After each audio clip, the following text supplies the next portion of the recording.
stadium area, it's a little bit like an amongst that are going to be covered. There's a great atmosphere because there's sort of like long off. You can hear all that noise at the full track, and you've got a bit of everything around here.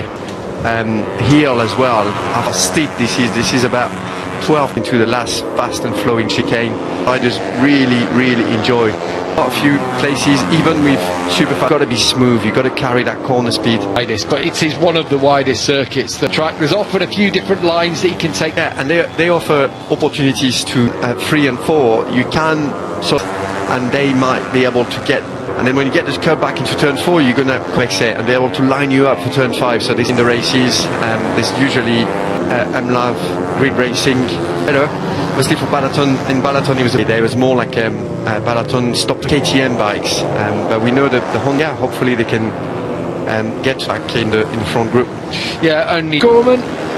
Meanwhile, it's good to see the Irish youngster climbs up the hill onto the horizon. This is where the will almost certainly lead to a corner, but we have seen some really close time classics. 1996, I think it was clean tied actually with Tony Elias that time.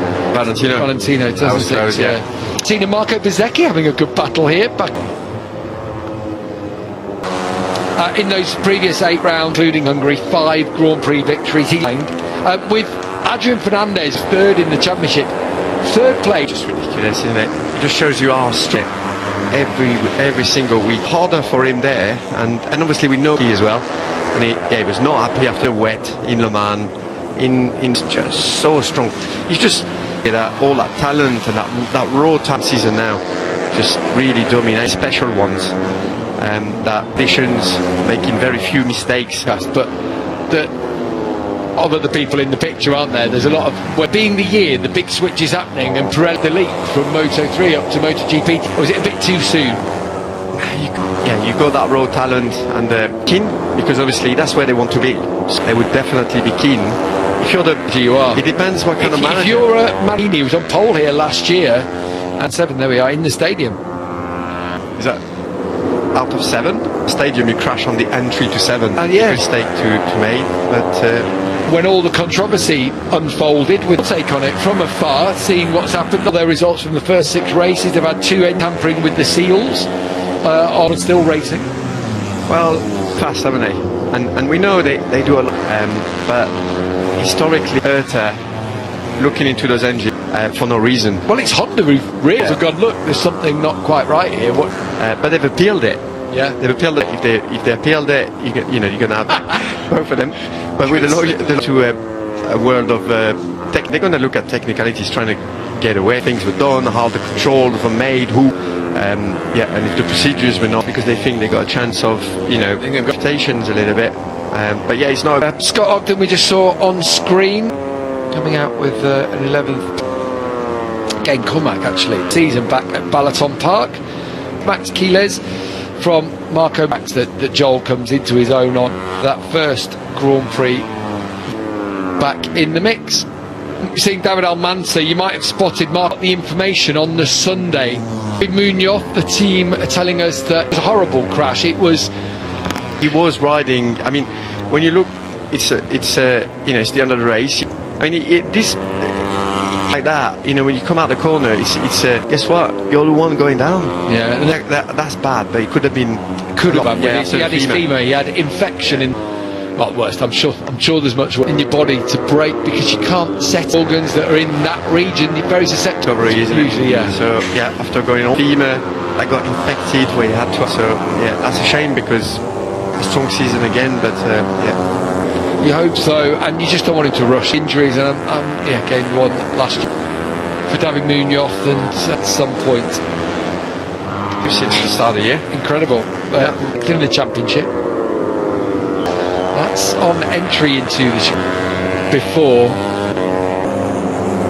I haven't seen any of these out there on a little bit of the track. It looks, really, it looks like did say that last year.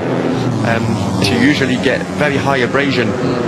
Last year the race, so Taiwan came here to test a lot, even the World Endurance tyres, which we know often some of the most resilient from the IDM, which run, maybe the track has changed a little bit, evolved.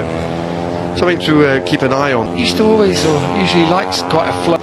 turns 3 and 4, and then the track hill, isn't it? Pretty much all the way down to turn 10. They and there was quite a few that I think. Yeah, you get down to Schwantz Corner, bottom of the hill. Look up there. It's like a cliff. It's literally like. Yeah, I didn't sign up yesterday. There's a reason why I decided. Another drop down out of the stadium. First point of the track, isn't it? Yeah, just keeps dropping. And now, as Scott will, they were all uphill. So That'll be a fast one. Yeah, part of the S is onto the home straight. Where he got a high side and then both feet on the ground. It's funny how you have these memories, don't you? I remember factory Ducati that weekend as a replacement. Remember him? I'm sure he crashed in that final corner. Certain corners, don't you? You remember things that have happened. He helped to his feet here. It'd be last turn, it'd be a high. Over the last couple of events back in the USA. My apologies to the South African practices at least. On this long right-hand corner, remember a collision For that, Yeah. and that ended up being when he took it. It was per side. Zarco going back on the inside, and Zarco was there, so they collided. Yeah, it was one of those. That's what I thought. Yeah, Converging. and bike on the right side, and he didn't. Obviously, somebody is around you. You one of those. There was a bit of controversy over it. Back to the form of Mugello. This track is to Mugello, a very, very similar kinds of racetracks. More woodland, you're going through forest. Mugello, so obviously you got that long straight in because you have to go over that crest and a little bit. You get a little bit more of a Balaton as well. Top 10, I think it was. Yeah, no, he has been. No, he's At already times. rubbed up a couple of Mugello. Yeah. But he's been getting stuck in a bit Hey, look, they're not here to make to front. the top. It was built in the late 80s.